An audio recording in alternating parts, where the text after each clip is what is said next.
Hi, so it is very nice to talk to you. I'm Eva, and this video is going to be about how to survive as a vegan in a meat-loving, more conservative family. So, as you probably know, if you follow me on Instagram, I still live with my parents because I go to university and I couldn't afford to move out. So I still have the opportunity, have the ability to live with my parents, which is amazing because I can save a lot of money.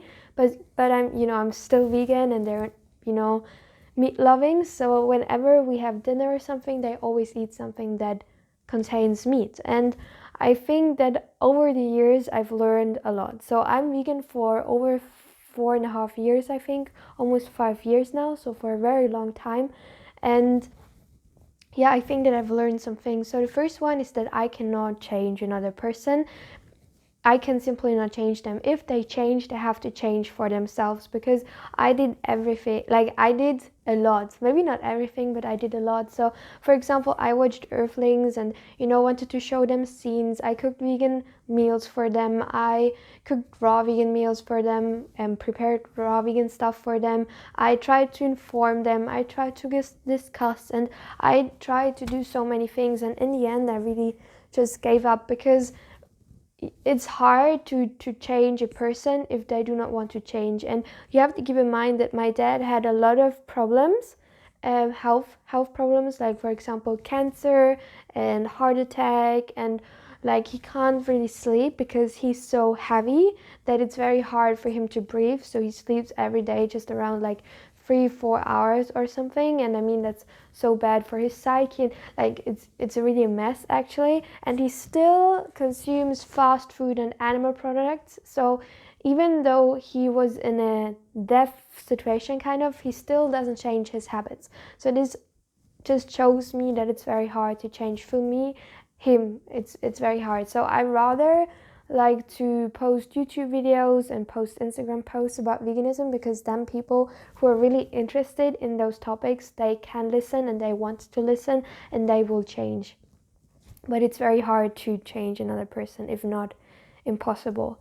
So what do I do now when for example, when we have dinner or when we have family gatherings? So first, I always make my own food. Sometimes my mom cooks for me a side dish or whatever, but I actually make a lot of my food myself. And I think that for me, I stay calm. So I just eat my food and don't really talk about veganism, because for me, a lot of people ask me like every time the same questions. And I think that everybody has the internet, or know about the internet, so everybody can Google why I should go vegan, or why do people decide to go vegan. So like, there's really no secret, and it's so easy to get all of those information. And for me, what I found out is that the people who ask me this question are often not really interested in my answer, but they're more interested in defending themselves. So even if I don't even say anything, they start to discuss over me. So it's really interesting. And yeah, I think in the beginning I really explained everything, discussed everything, but in the end they always ask the same question. So I was really talking like to a wall, or so it really made no difference for me to talk about all of this, because everybody can Google and it's so easy. It takes like 2 minutes.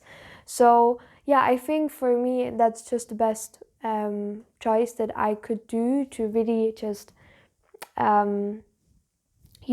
focus my energy on social media, on spreading the vegan message on social media. And I mean, of course, sometimes I stand up for myself. For example, when my brother, he's older and he likes, he knows my trigger points. I know his trigger points. And sometimes he puts my trigger points. So for example, for me, a trigger point is when a person says that it's nice to kill animals, or they really talk the whole meal about how they kill animals or different ways to kill animals. And I'm just like, it's like you kill an animal. So that's one trigger point. And I really try to stay calm, and I try to say politely, please, can we change the topic, because everybody knows that I do not enjoy talking about killing animals.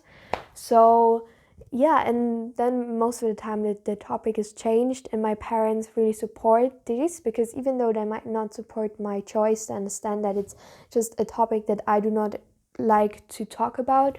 So I think it's really important to stand up for yourself, but to not make big drama, but just say politely, can we change the topic?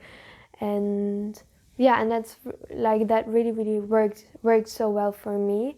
And yeah, I think that for me, I mean, I will always get, weird comments from people who are just interested in this lifestyle or who want to defend themselves. But I think when you get those comments, it's always worth it for the animals, because you have to keep in mind that every meal that you're not eating meat, you're saving one animal. And over the years, this can have a huge impact on the world, and you will save so many animals. So for me, it's completely worth it, and just developing a thick skin is really helpful, even in other areas of your life. So I really hope that you have a beautiful, wonderful day. If you found this video to be helpful, you can give it a like, and maybe you want to subscribe to my channel. And yeah, maybe you want to also check me out on Instagram. I'm so much more active on Instagram. My name is Freddie Eva, and I wish you a beautiful, wonderful day. Goodbye.